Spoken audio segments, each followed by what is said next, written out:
talking about Gen AI. इसको सुनो. AI, generative AI. The new image generation model, GPT-4o, machine learning, generative AI. Welcome to AI Learning with me, episode 5. आज के episode में हम decode करेंगे generative AI होता क्या है, उसका ब्रीफ में आर्किटेक्चर समझेंगे, उसके यूजेस देखेंगे और फिर उसको हम कैसे इम्प्लीमेंट कर सकते हैं अपने यूज केसेस के लिए. तो चलो let's kick start the session today. Gen AI की डेफिनेशन क्या है? ये एआई की एक ऐसी ब्रांच है जो कुछ भी कंटेंट जनरेट करती है. वो कंटेंट टेक्स्ट हो सकता है, कोड हो सकता है, इमेजेस हो सकते हैं, वीडियो हो सकता है, स्पीच हो सकता है, एनीथिंग अंडर द सन. आजकल तो 3D मॉडल्स भी जेन एआई से प्रोड्यूस हो रहे हैं. तो मैंने अपने पिछले एपिसोड में बताया था कि artificial intelligence AI is a very broad subject under computer science और इसके कई ब्रांचेस हैं. In our previous episodes we have decoded कि मशीन लर्निंग क्या होता है. Machine learning is a branch of AI. Deep learning is a further subset of AI और उसके अंदर आते हैं लार्ज लैंग्वेज मॉडल्स और उसके साथ जो सबसेट है वो है जनरेटिव एआई. जहाँ पे जनरेटिव एआई और एलएलएम फ्यूज होते हैं वो एक बड़ा ही पावरफुल और डेंजरस कॉम्बिनेशन है because this model can understand human language and then generate whatever the human is asking it to generate. हमारे सारे जो कॉमन एलएलएम मॉडल्स हैं जैसे ChatGPT, Perplexity, Midjourney, Claude, वो सभी इस इंटरसेक्शन पे बिलोंग करते हैं. ये जेन एआई मॉडल क्या क्या क्रिएट कर सकता है? 1. Text to text. हम इसको एक इनपुट देंगे कि मेरा ये ईमेल ड्राफ्ट कर दो और ChatGPT बड़े ही पोलाइट और नाइस और स्ट्रेटेजिक वे में मेरे को ईमेल ड्राफ्ट करके देता है. That is an example of text to text conversion. Text to image, हम डाली पे जाते हैं, मिड जर्नी पे जाते हैं, हम उसको कहते हैं मुझे एक डांसिंग कुकी बना के दो और वो उसका ब्यूटीफुल सा इमेज बना के देता है.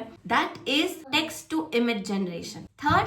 Image to image. ऐसे कई एआई टूल्स हैं जिनको मैं अपनी इमेज देती हूँ and then I expect them to convert that image from day to night or create a personalized avatar. That is image to image generation. Image to text ये कहाँ यूज होता है? जहाँ पे विजुअली इम्पेयर्ड लोग हैं तो image to text conversion भी AI से होता है. Speech to text ये तो हमारे Siri में ही होता है. Apple iPhone में I can press it and ask him to type a message and it types a message. Text to audio, आजकल बहुत सारे music, sound effects, audio effects जो है वो AI से जनरेट किए जा सकते हैं. टेक्स्ट टू वीडियो, कोई भी प्रॉम्प्ट डालो, I want Mona Lisa to dance, it will produce a video for you. And then there are multi modal AIs जो मल्टीपल लेवल्स पे इनपुट ले सकते हैं और मल्टीपल टाइप्स के आउटपुट जनरेट कर सकते हैं. अब इसके 2 कंपोनेंट्स हैं, डेटा और model.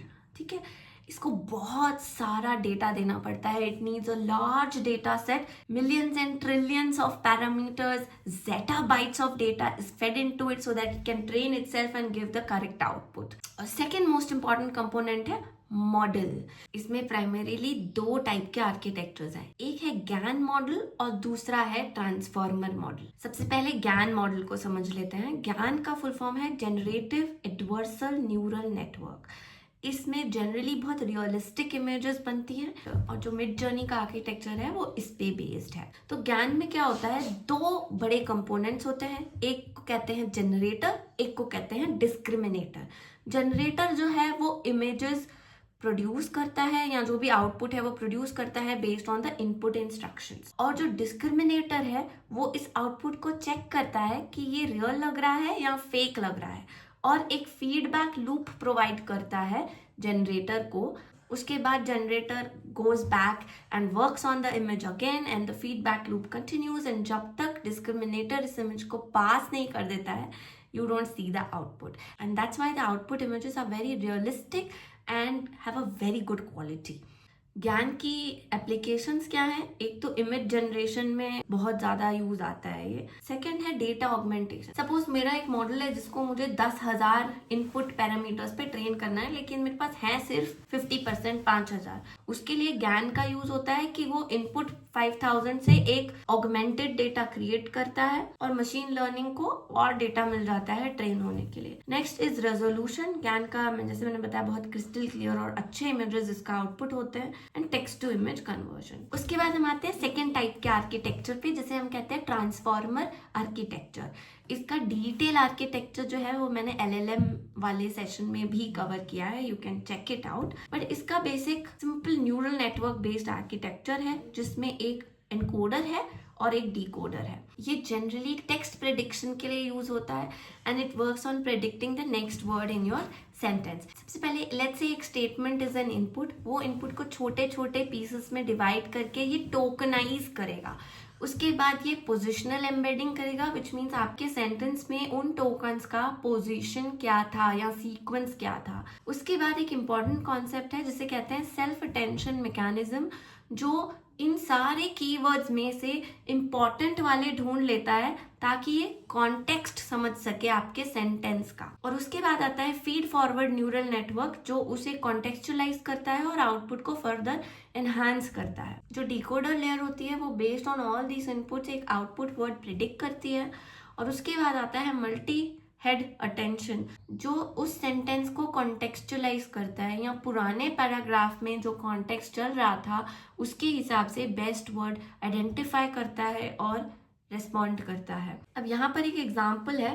First statement is needle has a sharp point and second statement is they both point two each other. अब यहाँ पे पॉइंट के दोनों अलग अलग मीनिंग्स हैं, राइट? तो इसका जो आउटपुट होना चाहिए वो उस हिसाब से होना चाहिए, and that is where the feed forward neural network multi head attention work and give you the correct output. अब ये जेनएआई है तो बड़ा ही कमाल का, लेकिन ज़रूरी नहीं है कि इसका जो आउटपुट है वो हमेशा सही ही हो। इसकी कुछ लिमिटेशंस भी हैं। First is it is dependent on data. जैसा आप उसको डेटा फीड करेंगे वैसा ही आपको आउटपुट मिलेगा। गार्बेज इन गार्बेज आउट, कचरा फीड करोगे तो आउटपुट में कचरा ही मिलेगा। Second is hallucinations. हेल्यूसिनेशन का मतलब है जब आपका मॉडल कंप्लीटली गलत या रॉन्ग इंफॉर्मेशन आउटपुट में प्रोवाइड कर रहा है। बहुत ही इंटरेस्टिंग केस स्टडी है। 2022 में जब ChatGPT 3 आया तो ऑब्वियसली उसको इंटरनेट से बहुत सारा डेटा दे करके ट्रेन किया गया था। And as you know, internet is not a very safe and a very happy place to be. वहाँ पे बहुत सारा नेगेटिव और हार्मफुल डेटा भी है। तो जब आप ChatGPT से कोई सवाल पूछ रहे थे, it was responding back in sexual remarks, racist remarks, a lot of violent slurs etcetera. तो उसको क्लीन अप करना नियर टू इम्पॉसिबल था।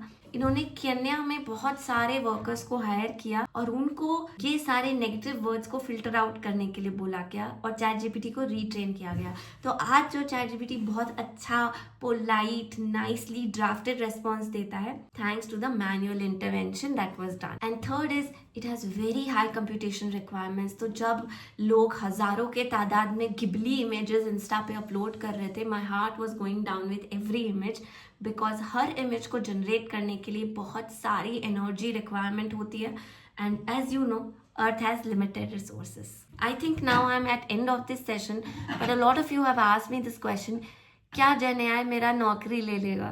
द आंसर इज शायद हाँ, क्योंकि जेनएआई बहुत सारे रिपीटेटिव मैनुअल टास्क को ऑटोमेट कर सकता है। तो जिस काम को करने में 10 लोग लगते थे, अब उसे ऑगमेंटेड वे में किया जा सकता है with less number of people. आप किसी भी फील्ड में हो, जरूरी नहीं है कि आप कोडिंग करते हो तो तभी आपका जॉब जेनएआई से जा सकता है। तो अगर आपने अपनी एआई लर्निंग की जर्नी शुरू नहीं करी है, this is the right time. इतना भी मुश्किल नहीं है इसको सीखना। आप अभी भी शुरू कर सकते हैं और जेनएआई सीख सकते हैं। आज के लिए इतना ही। I will see you in my next episode. Good bye.